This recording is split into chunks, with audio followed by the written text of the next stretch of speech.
Oops. What does that say? Live stream. We're good. All right. So we're gonna jump in here tonight. We're gonna do our little bit of sensory training. It is Irish month, so we're gonna be looking at GreenSpot, kind of a mid-level Irish, but it's gonna give you a lot of really cool notes. And we have some special guests. First, sitting to my right is my daughter. Go ahead and introduce yourself. Hi, my name is Macy. I'm a junior at Old Dominion University, and I'm currently studying professional communications. Yes. Very good. Awesome. Yes, I am paying for that right now. All right, and we have Mr. Hammond. Hey, I'm Bo. Been here before. See you again, I'm sure. All right. Friend of mine. Way too long. Yeah, we have a new guest. Brian, introduce yourself real quick. Brian Ballard, down here in North Cackalack, just outside of Charlotte, north of Charlotte. So Nice. I just have to say it's actually pronounced Brian Belardo. It's not pants season no more, buddy. He's Canadian. I didn't know that. That's awesome. But so tonight we're gonna do GreenSpot. So all of our sensory tasting up to this point has been a bourbon of sorts. So we went kind of the classics, makers. We did some Elijah Craig. Then we kind of slid into Jack Daniel's, Tennessee whiskeys, which are our bourbons. They're bourbon mash bills, but kind of give you that smoothness. But since this is the month of March, we are going completely Irish. So we went ahead and decided to do GreenSpot. Or actually, Bo actually went ahead and set this month's selections. So we're going to taste GreenSpot, and GreenSpot is a malted pot stilled whiskey. So does anyone here know what Irish pot still is? That's in a pot still. It is done in a pot still, and they have specific rules for it to be a pot still. So it has I don't know that. to be a certain percentage malted barley, but there has to be, I think, at least 30% barley. So you have the two different. So you have malted and then regular barley, and then they can bring in another grain at like 5%. So they can bring in another grain on top of that. So when you get So what is the mash bill for Green Dot? So I don't know the exact mash bill, but it's going to be somewhere in the 65-70% malted barley, about 30% barley. And then, like I said, I don't know. I don't think they bring in another grain, but I could be wrong. So don't quote me on that. But for it to be a pot still, it has to have both. And of course, to be an Irish, it has to be aged for at least 3 years in Ireland. It has to be bottled at 80 proof. Can't come off still more than 189.6. So there's a bunch of other nonsense rules. But the idea of the pot still is kind of what the Irish do, and it is triple distilled. So most scotches and most bourbons are distilled twice. So you have a stripping run, and then you have your spirit run. The Irish actually strip it twice, and you do the spirit run on the third. And every time you run it through the still, it gets higher quality alcohol, but you lose complexity. So that's why a lot of Irishes tend to be very smooth and very easy to drink, because they're pretty much. Does that distilling process, Brian, have anything to do with strength at all? I mean, like proof at all, or is it not? No, because you can't ever come off the still more than 189.6, because at 190 you're a neutral spirit. But if you each distillation, I'm just curious. I just don't know. Is there any impact on proof each time you distill? Does it lower it, raise it? Every time you distill it, you can bring it up. You can bring it up. But again, they're always going to pull it off the still before it reaches the neutral spirit number. And of course, before they put it in the barrel, they're going to water it down. Yeah. Because I think this is 86 proof, so they're going to water it down anyways. So what we've decided for our sensory training, we're going to use Maker's Mark as our kind of baseline. That's what we're used to. And we're going to get completely different nose and flavors from Makers. So if you've been on the sensory or seen what we've done in the past, we know Maker's Mark is going to give us what, Bo? Brian, what notes are you going to get from Makers? Caramel, vanilla. Sweet. Very standard. But you're going to get a lot of that vanilla. You're going to get a lot of that kind of caramely sweet bourbon components. And then, of course, what we're going to do is we're going to kind of compare that. And if you wish to drink a little bit of Maker's, I don't mind. What we're going to do is we'll compare that to the actual nose of GreenSpot.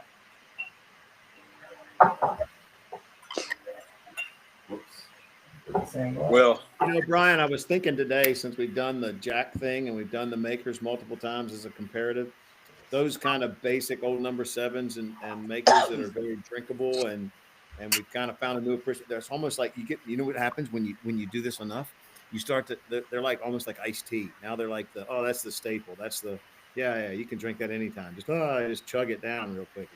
I don't know if that's a good thing or a bad thing, but it just becomes that standard taste. Yeah. And now everything else builds on. Like last night when we did that one that everybody hated, I actually kind of liked that one that was all screwed up. It had so many complex notes to it. It was like, oh my gosh, it's got so much going on. I'm trying to figure it all out. It's like sensory overload. No, I think to steal my wife's comments, she says like a Jameson, a Maker's, it would be kind of like a table whiskey, right? Like a table wine. It's a good red wine. It's not good. You're not going to be like, oh, this is the worst thing I've ever had in my life. It's a good table whiskey. You won't be disappointed. In other words. Yeah, it's good. It's good. Yeah. So off of Makers again, you get a lot of that. Tell you what, man, I just have to say, and I don't even have the green apple. I couldn't get out there and get one. That immediately, that's the first thing that hit me. I had not, and I drank GreenSpot before. Yeah. Did not get that. I closed my eyes. I think I have a green apple candy in my hand. It is so powerful in the nose. Exactly. So when you go with the nosing of the GreenSpot compared, what sugars do you get? Do you get that very fruity sugar?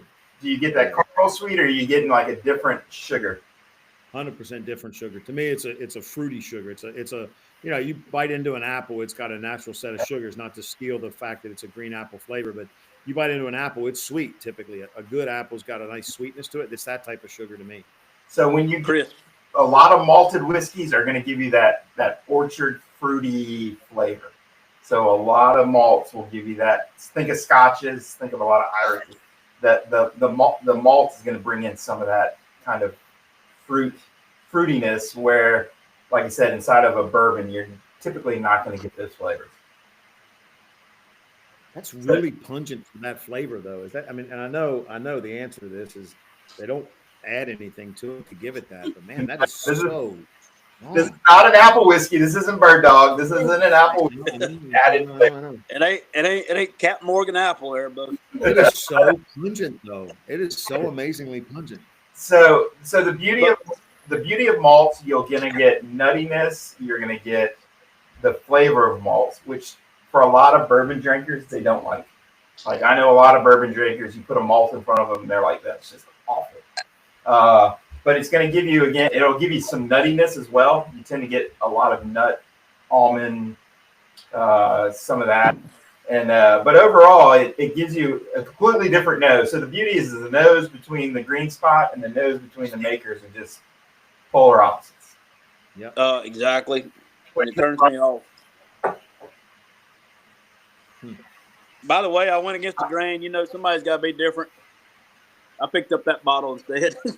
Roco instead? Nice. Roco is, okay, so that's going to be, if you think of Roco, that's going to give you more of the traditional, I've had Roco a bunch.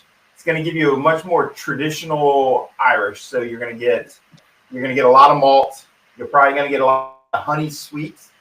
You'll get a little bit of spice when you drink it, but it's going to be very smooth, very approachable. I get a lot of that malt off the nose. Yeah, and malt to me jumps out. Like when I like a bourbon and a rye can really fool me. Right. But when you know there's a malt, it stands out. There's no doubt about it.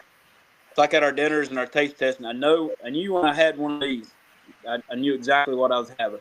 Yeah, and like I said, I think for most getting into whiskey and starting to understand it, separating your malted whiskeys from kind of the American whiskeys, the bourbon, the rye, that's kind of your first, okay, that one I can do. And then now it's like, can I start to derive more and more from that? So Brian Ballard is the Yeah. what's the Roco smell? I mean, is it got a fruity like as strong as the green spot? It's not very strong. It's just like Brian says. You can hit the malt, but it's a smooth. I don't get You don't a get very much strong fruit out of nose it? at all. Yeah. I've actually been in Roco. Oh yeah. It's a pretty cool building. I think it was an old. It's next. Down in Dublin, you have the Liberties, which is all the old distilleries. Bow Street with Jameson.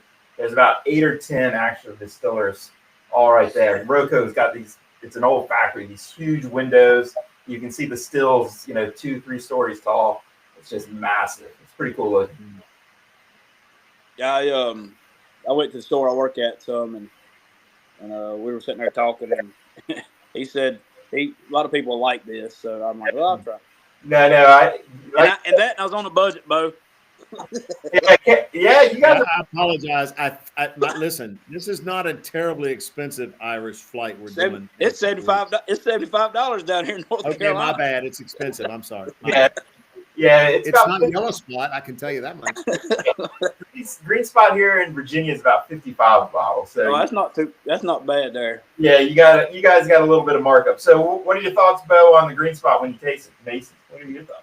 I tasted it. I thought we were still sniffing. I'm gonna taste it right now. Oh, I tasted it already. You're right. Oh, go ahead, Mason. Tell us what you I got. actually didn't mind it, which is a big shocker for me to say. It's not bad. I get nothing on this. Roco is pretty boring. You're gonna hate me. Did you drink the Roco or the GreenSpot, Brian? I'm drinking the Roco, and I get nothing on the taste. It's just smooth. There's not a lot there. Crown apple. You get crown apple. Don't say that. Don't say that to me. I said you're not gonna like it that I say that, but it's like a nicer version of that. It's a nicer version of the. Okay, we'll go that way. Like, So, at least I didn't say like Captain Jack and that. Yeah, no. What'd you come up with, Bo? I agree with Maisie. I get some fruit in it. I don't quite get a crown apple, but I do get a fruit flavor. Very smooth. I don't get any bite at all. I get no spice or anything like that. It's extremely smooth all the way through the drink to me. I actually rather enjoy it. It's almost to me, it's almost refreshing as opposed to like a typical bourbon. It's kind of a drier taste. This is almost, I don't want to say moist. That's a weird way to say it. But it's refreshing. It's not a typical bourbon where it's not like a rye where you're waiting for the spice. It's not overly strong where you get the ethanol. It's pretty smooth. It's kind of almost a refreshing drink. I kind of like the fruit to it. What I get, it's not very long. It's very short. And like you say, smooth. There's nothing long about it. 100%. No, it's gone quick. Yeah. And I would say anybody starting their journey into whiskey, Irishes are a great place to start. I would say Tennessee whiskeys, if you're going to do bourbons, Tennessee whiskeys are going to give you a little sweeter, a little smoother, be a little nicer. And I would say Irishes are kind of the same way. Triple distilled, usually low proof. That's really good. Really good flavor. Like, you pull any nuttiness out of it there, Bev? I get a little bit at the end. Small amount, I think I can say there's a little bit of nuttiness in there. It's not prominent to me though. The fruitiness and the again, it's I don't know the right word for it, but it's almost a refreshing. It's like it's a drink. It's like it's quenching a thirst where that's not what you think of when you drink a bourbon. I don't know if that's the right way to describe it, but that's what it feels like to me. It's like, oh, this is like I'm sweaty and I did something and it's kind of refreshing. Which is really weird. That's not how any whiskey typically tastes when you drink it, right? That's not your point. You sit down at the end of a night. This is just got a different flavor to it. I'd agree. It kind of gives that spring summer drink. There you go. Thank you.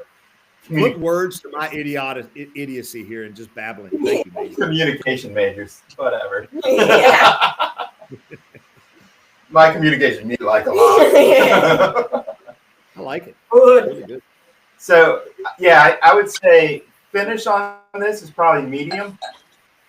I think you get sweet. I think you get a little fruit. I actually get a little oak, and it just kind of mellows out and just kind of fades. So to me, it's a good finish.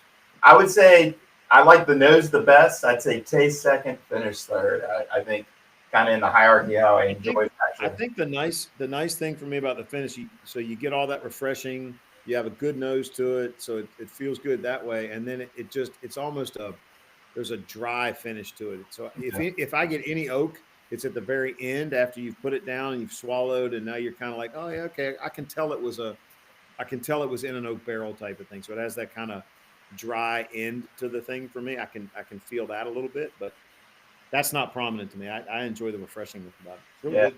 It definitely finishes kind of like wine with the oakiness. Yeah, definitely has some oak. And again, Look, Maisie and I have got to go drinking. We're on the same page. kind of scary. I know. On GreenSpot, I think they say it's about 7 to 10, somewhere in that category.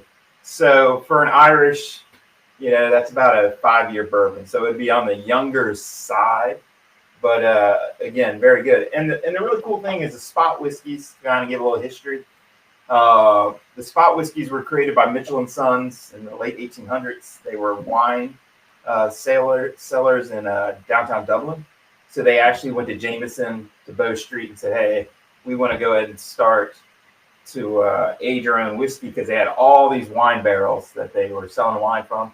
So they started to put whiskey distillant in their actual barrels. And the reason they're called spots is when it was 4 years or younger, they put a blue spot on it.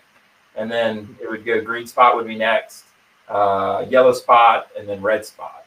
And now there's gold spot as well as kind of a fancier bottle. But those spots were for age and taste. So when they were actually stored, they marked the casket. Yep, they were stored below the streets of Dublin. So they were down in the kind of the underbelly of the city, and all the barrels were stored underneath the city. And now, of course, like everything Irish, pretty much made at Middleton, which is in County Cork. The kind of their number one distiller. They produce pretty much all the big brands out of Ireland as well. But I would say the really funny thing is when I first went to Ireland 6 years ago, I was like, I want to bring a bottle. I wasn't even in whiskey yet. I was like, I'm going to bring a bottle home for Mom. We went to a liquor store and they said yellow spot is something you couldn't find in the States. So we brought yellow spot home and we tried it and we hated it. But we didn't know how to drink whiskey. We didn't know how to appreciate it. Then we got GreenSpot next, and I hated it. I thought it was terrible. I didn't like the flavors. I just didn't quite understand it. Then a couple years ago, we came back to GreenSpot, and I'm like, oh, It's pretty good. that's unbelievable. It tastes like apple. It tastes like this. Like 5 years ago, I hated it. It's terrible. I don't get it. But now I'm like, oh, this is a very fine whiskey. I will say, Brian, I think to your point there, it is. I'm sure I've had. I know I have. I've actually, we've done it here. We've gone back and retasted stuff that I'm sure I had absolutely no appreciation for. And when you start looking for the different elements, puts a whole different perspective on the whiskey itself. So you're like, that was shit, or I love that, and you're like, no, I hate it now, or that's actually pretty good.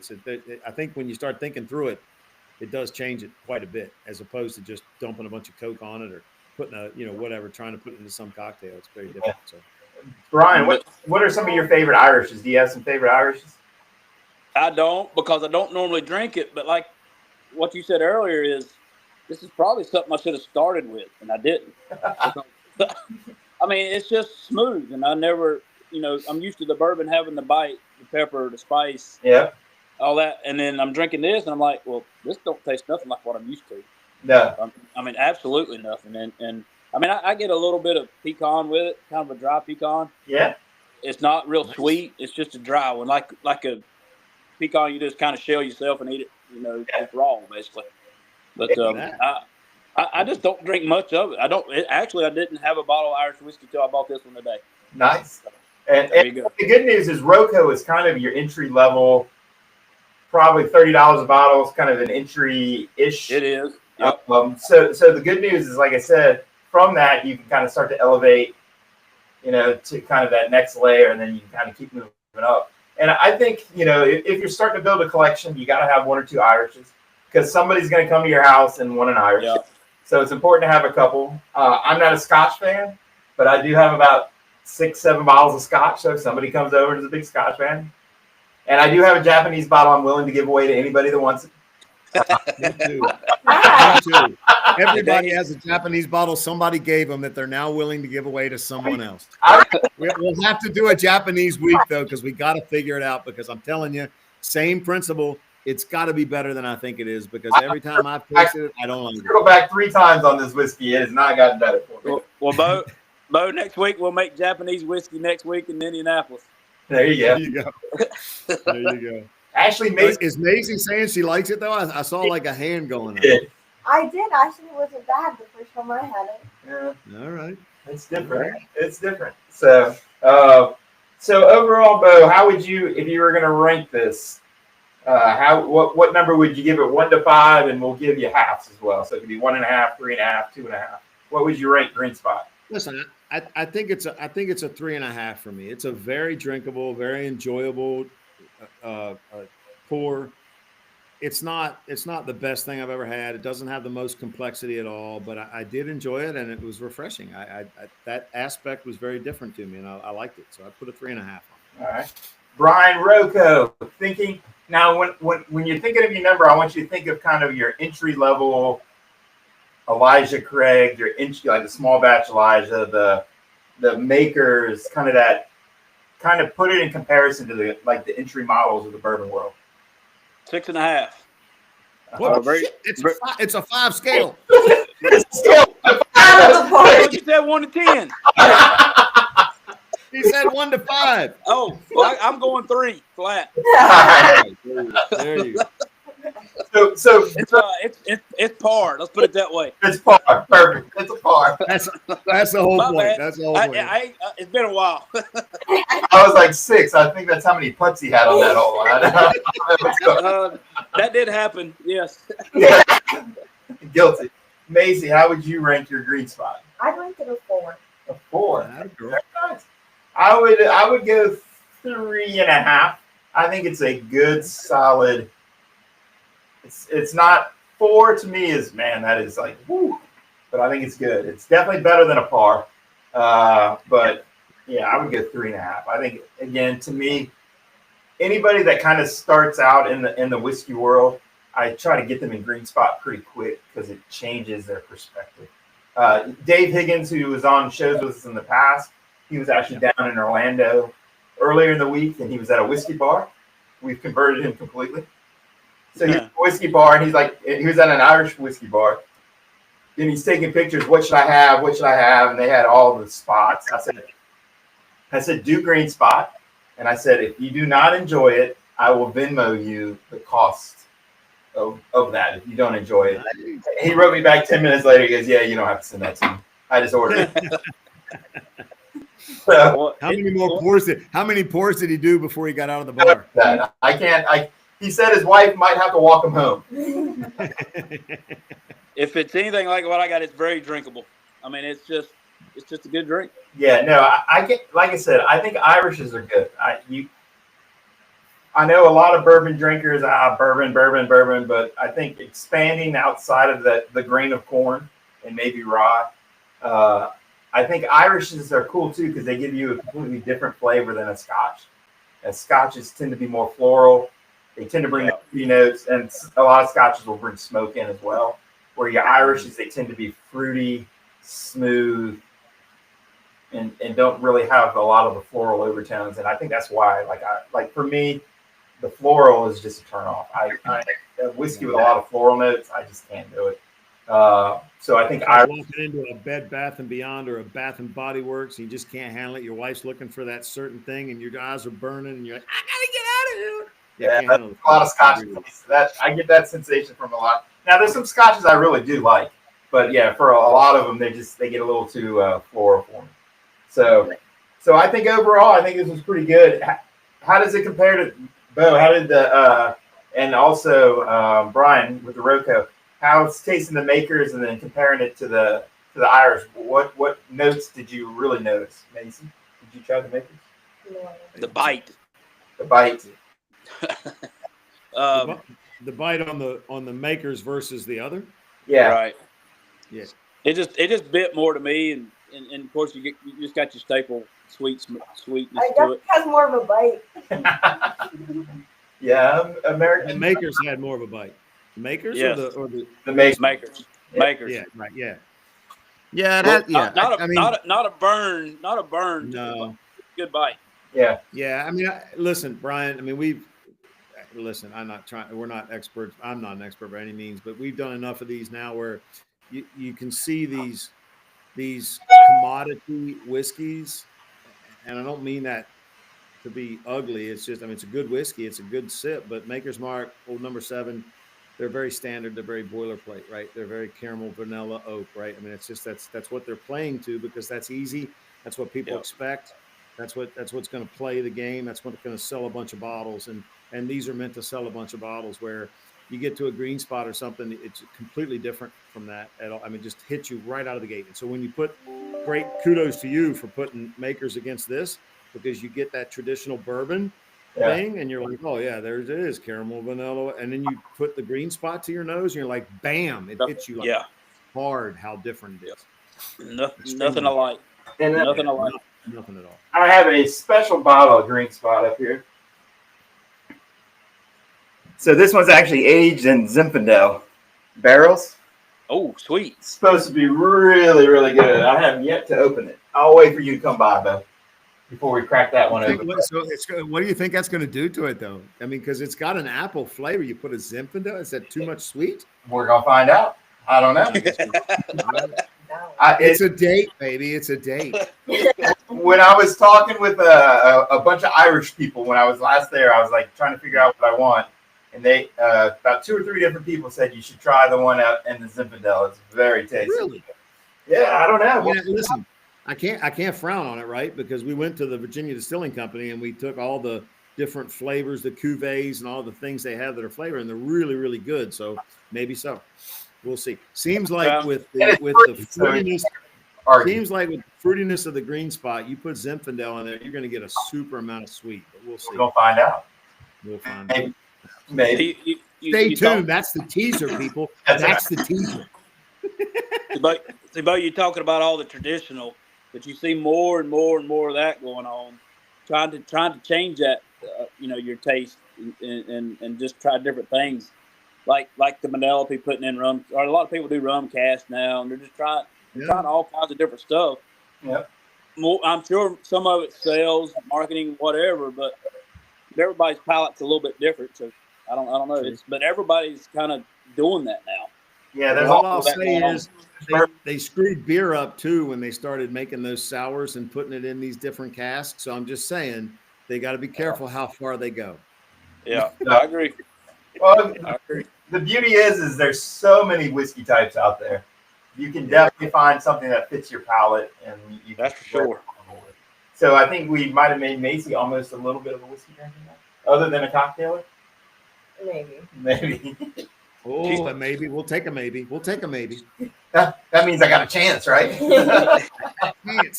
Put her on some Jameson Orange. No, the Jameson.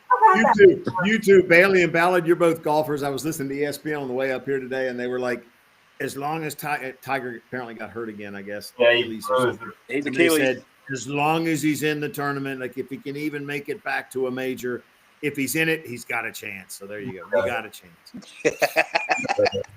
I'm amazed he won the last one. He doesn't have a chance. He's falling apart. No, I don't think so. He's done. Think so either. I didn't realize this, and I guess I didn't realize he was our age, but he's 50.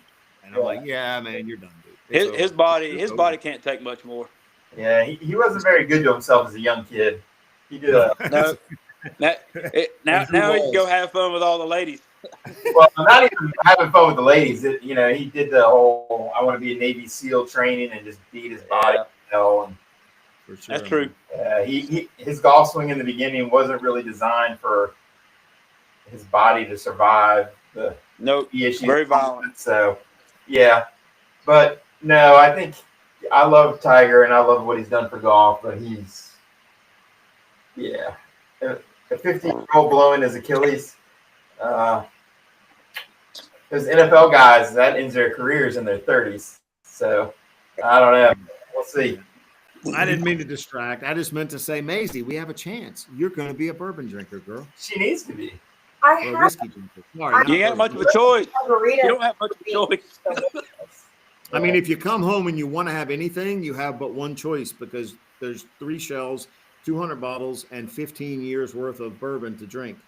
I will say anything I always have 2 choices in this house, either whiskey or tequila, because I'm like my There mom. you go. Ooh, tequila. That's Oh, wow. that's next month.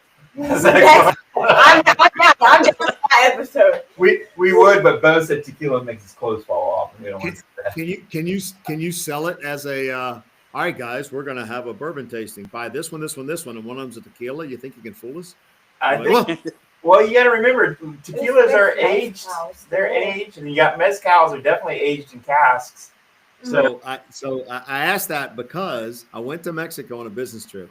Came back with a bottle of a smoked in an oak barrel mezcal. It's brown. It looks like a bourbon, but it's a mezcal that was in a smoked oak barrel. I mean, so they did everything that you would do, but it was a mezcal. And it's not bourbon. It's not a whiskey. I'm sorry, it doesn't taste like a whiskey, but it is interesting flavor. So that's interesting because when my mom and I were in Dublin a couple of years ago, we did this giant whiskey tasting, and they had a bunch of whiskeys, obviously, and then they had like 1 or 2 rums, and then they had a lot of mezcal. They had 2 mezcal stands, and it was interesting that was there with it, and it was dark, and it was. There's a Mexican restaurant here in town. Follow, I don't know how it's pronounced, but one of the guys that works behind the bar, he does tequila and mezcal classes. So you can sit, he'll do a whole flight with you, kind of walk you through. Yep. And like he's literally pouring you like $300 bottle of tequila, like get a little taste of it, and he kind of takes you through from mezcals to Blanco to like, it was really fun. And it was funny because I did it about 4 or 5 years ago, and I don't mind tequila, but the mezcals I didn't really appreciate. I'd like to circle back now that I've started to change the flavor. It's funny. Might have a different opinion now. Yeah. Yeah, when we were down there, so they walked us through it too, because it's a dinner drink for them, right? So you're sitting around a table of a bunch of shared plates, right? And they're like, you want mezcal? We'll get mezcal. Here's how you drink the mezcal, though. You drink it with your dinner. It's not a shot, like we used to think in college everything was a shot. That's the thing you learn first off is actually they make this stuff to be sipped. Anyway, really? So you sit there. I know, Maisie. It is true though. But you set it there and you drink it with your dinner, but then they're like, okay, so here's how you do it though, which is very much to the bourbon side, right? It's all about nose. It's all about the olfactory. So you smell it and you sip it, but then you're I can't remember how it is. I think you put it in your mouth, you breathe in through your nose, and then you swallow, and that's supposed to open up the what's the plant that is tequila? I'm losing. I don't have it now. Yeah, thank you. The that agave brings out the agave. So as you swallow and you breathe in through your nose before you swallow, then that's supposed to open up the agave. And it is an interesting concept. And if you do it the way they say it, there is a definite flavor profile that comes through that's very different. So similarities, I guess, to the point of you're trying to get all your senses together to actually appreciate what somebody has crafted and brewed, right? The only thing I remember about mezcal is it tastes very earthy. Yeah, it tastes like a lot of that earthy note to it, which that's kind of all I remember from it. I will say that's what I didn't like about it was how I can't tell you the last time I had any tequila. Yeah. Well, it's good, Brian. There's a worm involved. I didn't like it. Probably so. That was it. That was the end of it. On top of it. The worm looked at me and it said, "Stop." What a great way to test the proof, though. Exactly. But all right, gentlemen. So overall, Irish whiskey. Brian? Would you think about drinking Irish whiskeys when you hang out with Bo here in a couple weeks? I will, absolutely. That's kind of changed my perception of it for sure. Put it on Bo's tab. Absolutely. All in. All in. And then Bo, are you going to add some more Irishes to your collection? Yeah, well, listen, man, you gave me the spotlight. So I've got the Red Breast, I've got the GreenSpot, I've got the Jamesons, but absolutely, I'll check out a Roe and Co and a few others you guys have thrown up for sure. I like it. Do the Jameson while we're gone. We'll do Redbreast when we get back. That's right. And then probably one of my favorites, something to look at, is Drochambeau. Yes. I think we had that at your house two years ago.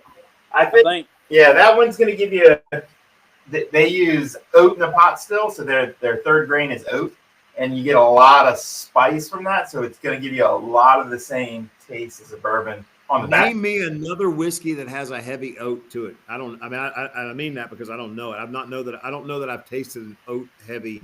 Oak or oats? Oat. Did you say oat or oat? Yeah, oat. OAT. Yeah, that's what I'm saying. I don't know that I've had another whiskey that has a lot of oat. There's not many. That run as a grain. But they also use one of the grasses that are local to the shed. We went and toured that about 2 years ago in Ireland. But I think I really enjoy that. It gives you much bolder, gives you a lot more spice, a lot bolder notes, where GreenSpot's very soft, very friendly. Drochambeau is friendly, but it's got a little punch to it. It's got a little. Bring my test tubes the next time I'm with you, and you probably one of my. I'll bring my test tube. I'll bring my sample tubes. Maisie, that wasn't meant to be anything weird. I'm going to bring the test tubes he gave me the first time and have him refill them. Return them. Free refills. Didn't it say that on the bottle? Oh, it's like when I'm just shaking. for y'all to bring your pickle jars back. So you can refill your pickle. Oh, we could do pickle jars too. Yeah. All right, everybody, we're gonna wrap this puppy up. Bo, Brian, Macy on spring break, thank you for joining us. If you get a chance to try GreenSpot, I really encourage you to go out and enjoy that. Green apple is going to give you that flavor, and like Bo said, no, there are no green apples in the production of this whiskey.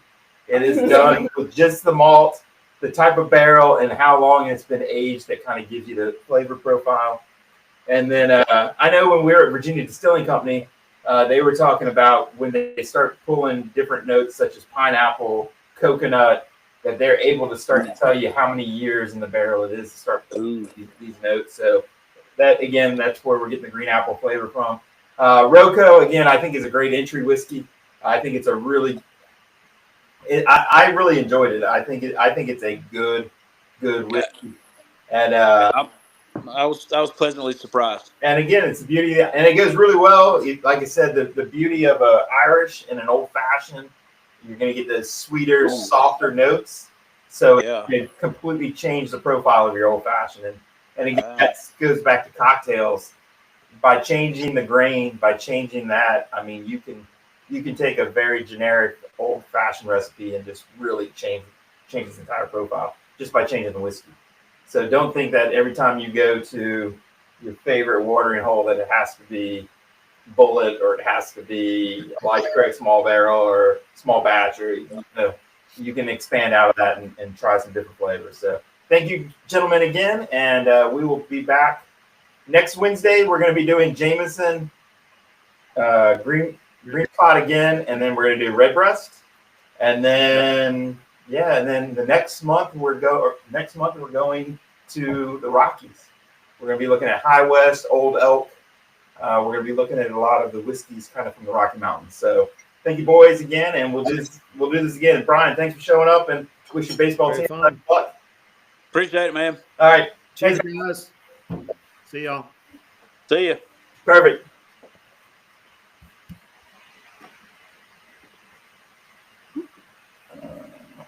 And Brian left. I was going to tell him I was going to be down his way come April.